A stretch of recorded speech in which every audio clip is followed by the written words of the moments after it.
Mrice Kakougi-Kahué du PDC a invité les militants de l'opposition à faire barrage contre le processus électoral en cours. Aujourd'hui c'est le RHDP.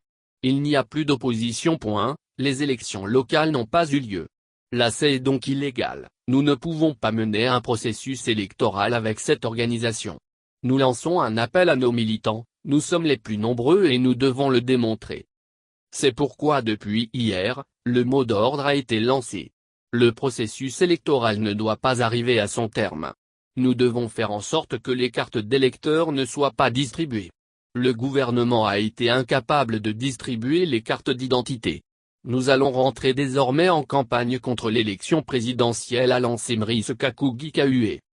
Rappelons que le président du Parti démocratique de Côte d'Ivoire, PDC, Henri Konan Bédié, et celui du Front populaire ivoirien, FPI, Afin Guessan, tous deux candidats à l'élection présidentielle du 31 octobre 2020, ont appelé le jeudi 15 octobre 2020, à un boycott actif du scrutin, dans une déclaration conjointe. La déclaration a été faite par Afin Guessan, face à la presse chez l'ex-chef d'État Henri Konan Bédié, par ailleurs préside de la Coalition pour la démocratie, la réconciliation et la paix, CDRP, et à l'heure actuelle, président de la plateforme de l'ensemble des forces politiques et sociales de l'opposition. Nous ne sommes pas concernés par le processus électoral en cours, ce processus électoral est illégal et ne répond nullement à aucun critère international, a déclaré M.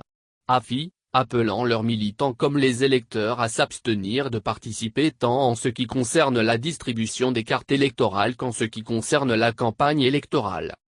Nous invitons en conséquence nos militants sur l'ensemble du territoire à faire barrage à ce coup d'État électoral que le président Alassane Ouattara s'apprête à commettre, à empêcher la tenue de toute opération liée au scrutin, a lancé M.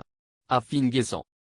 Il a appelé les militants à appliquer le mot d'ordre de boycott actif par tous les moyens légaux à leur disposition afin que le pouvoir actuel consente à convoquer l'ensemble des forces politiques nationales pour trouver des solutions acceptables à toutes les revendications qui sont ressorties de la proclamation des candidatures.